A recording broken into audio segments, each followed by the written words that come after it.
Si tu as suivi ma vidéo précédente, tu comprendras la suite de cette vidéo. Pourquoi? Ici, je vais préciser sur le deuxième volet que ces genres de plans, c'est quoi un budget? Un budget, c'est simplement un plan d'action que tu dois mettre en place dans le but de pouvoir avoir un maximum d'épargne afin soit de pouvoir l'investir ou bien pour d'autres personnes, c'est simplement de faire attention à, comment on appelle ça, à ses dépenses, et enfin, à vivre en dessous de ces, comment on appelle ça, en vivre en dessous des, comment on appelle ça, des, de ce que l'on dépense quotidiennement.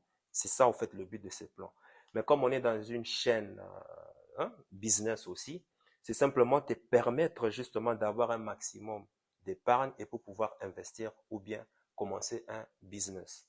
Je vais préciser que ce plan, c'est un plan simple, hein, ne s'adresse qu'à un certain profil spécifique des personnes.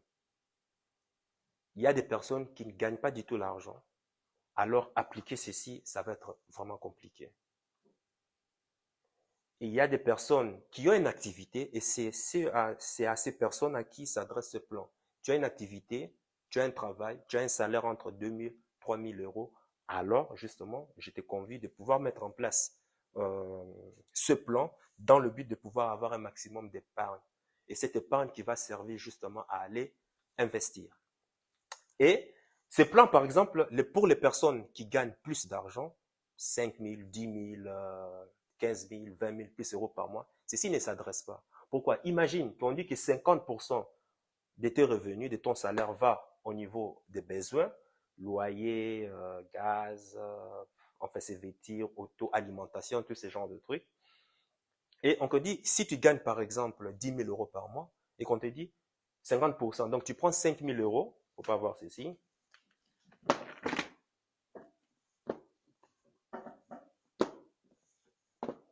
et on te dit que tu prends 5 000 euros, hein, imagine, tu as 10 000 euros, et on te dit tu prends 5 000 euros, tu dépenses ici. Ça va pas. Tu sais, ça veut dire quoi? Ça veut dire que tu es en train de vivre dans un certain confort. Et ce n'est pas ce que l'on veut. Tu imagines quoi? Tu vas te payer un loyer de quoi? 2 000, 3 000 euros par mois et puis le reste, tu payes tout ce qui est alimentation et autres. Non, ce n'est pas le but. Donc, tu vois, ces plans ne s'adressent pas à ces genres de profils.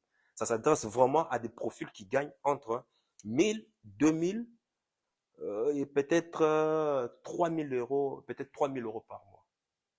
Tu vois. Et puis, bah, si tu as suivi la vidéo précédente, 30% vont au niveau de ce que l'on veut, mais ça, tu peux vraiment, il faut s'en passer. Moi, je te conseille, si tu gagnes vraiment entre 1000, 2000, 3000 euros par mois, ceci, franchement, tu peux t'en passer pendant 3 ans et ceci ne va pas te tuer. Donc, tu vois, ce qui va te permettre de pouvoir vraiment augmenter la part de ton épargne au niveau de, comment on appelle ça, au niveau de 20%. Si tu as des dettes, justement, tu vas te servir de 20% pour d'abord épurer tes dettes et puis après, une fois que tes dettes seront épurées, là maintenant, tu peux commencer ton épargne. Donc, pour ces profils, bon, on a déjà fait la différence entre ces différents profils de gens. Maintenant, je vais maintenant m'attarder pour les personnes. Les personnes qui gagnent entre 1000, 2000, 3000 euros par mois. Parce que c'est au niveau maintenant du sacrifice qu'il va devoir faire pendant, comment on appelle ça, pendant un certain nombre de temps. Il y a des gens qui ont des parents, par exemple, et puis si tu te rends compte que au niveau de ton loyer, par exemple, et que tu dépenses 1000 euros, c'est la moitié de ton salaire qui va au niveau, comment on appelle ça, au niveau des loyers, là, tu sais qu'il y a un problème. À ce niveau, je vais maintenant te convier, soit s'il y a moyen de pouvoir aller vivre chez tes parents, vas-y, fais-le pendant un certain nombre de temps. C'est pourquoi? Parce que ça te permettra d'économiser plus. Bien sûr, quand tu vis chez tes parents, tu vas commencer aussi à participer, mais en tout cas, à participer aux charges familiales, mais en tout cas, ça sera moindre que si tu vivais seul. Tu vois? Et c'est ça le sacrifice qu'il faut faire. Ou bien, si par exemple, tu te rends compte que 50% de, comment on appelle ça, la moitié de tes revenus va simplement, j'ai dit seulement au niveau des loyers, hein, parce que c'est l'une des plus grosses charges. Eh bien, qu'est-ce qu'il faut faire? Si tu habites dans un appartement confortable, va vivre dans la périphérie. Cherche un autre appartement. Maintenant, tu sais maintenant quel est le plan d'action qu'il faut mettre. Gestion des finances, ce n'est qu'un plan d'action, ou bien ton budget, ce n'est qu'un plan d'action. Là, tu sais qu'il y a vraiment un problème. Qu'est-ce qu'il faut faire? Ben non, est-ce que soit tu te dis que ben je cherche un autre appartement, un studio moins cher, peut-être dans un quartier moins, comment on appelle ça, même si dans un ghetto ou pas, fais-le. Il faut s'adapter. Et c'est là qu'on reconnaîtra quelles sont les personnes qui sont pauvres, qui sont programmées pauvres ou pas. Parce que si tu es déjà habitué à un certain confort, on sait qu'en général, c'est très difficile de vivre en dessous des standings du confort dans lequel tu es toujours habitué à avoir. Mais n'oublie pas que tu le fais ça dans le but, dans un court terme, pour te permettre de mieux sauter après. Et puis, je voudrais aussi préciser voilà, non, pour l'auto, on va parler après. On arrête au niveau du loyer. Il y a aussi certaines personnes, par exemple, qui, par exemple, ont un grand appartement, ça leur coûte cher, alors il faut penser soit à vivre en colocation.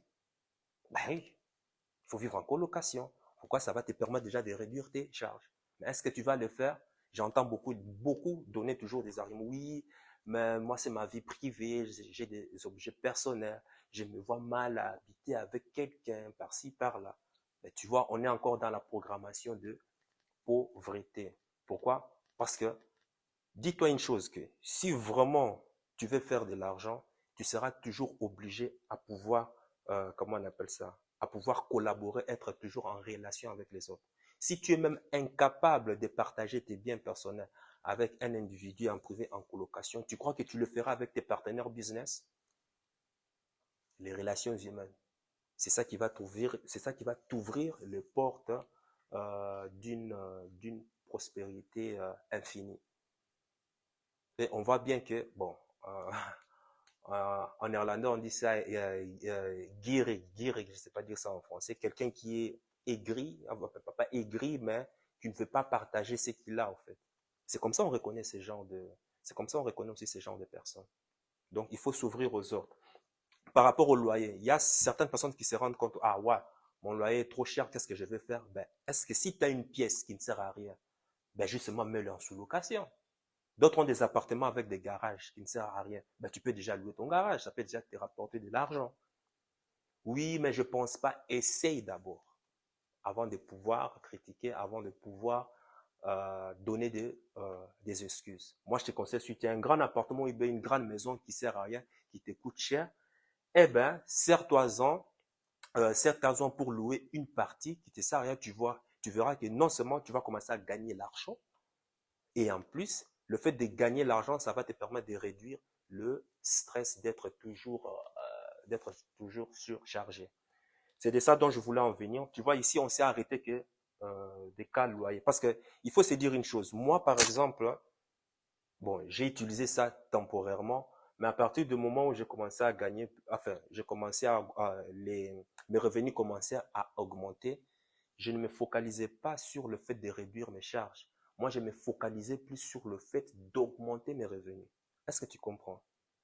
Parce que l'inconvénient aussi de ce genre de plans, c'est quoi? C'est que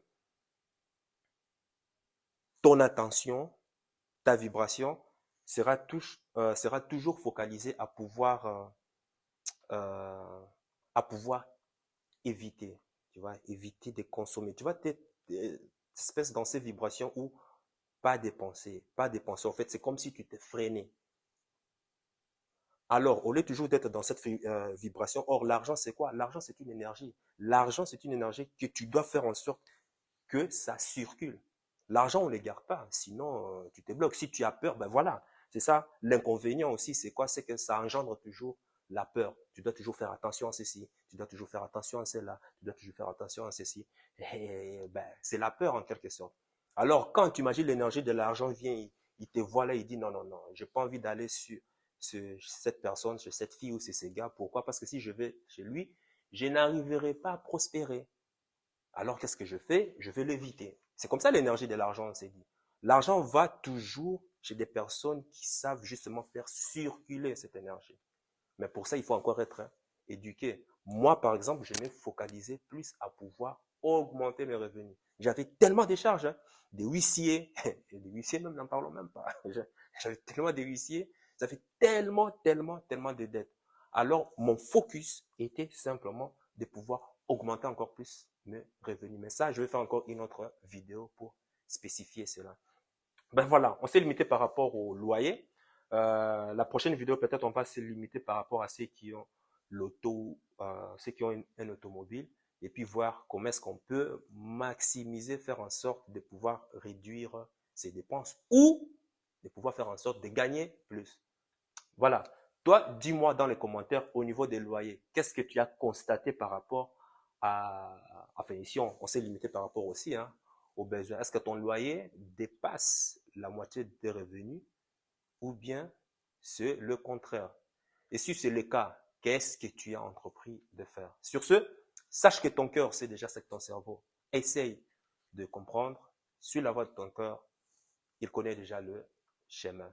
Et puis partage cette vidéo avec des personnes, qui sait, des personnes à qui ça va aider à pouvoir avoir un déclic. Et une fois qu'ils ont le déclic, ils ont la prise de conscience et puis ils mettront en place des actions appropriées dans le but de pouvoir changer de vie. Ciao.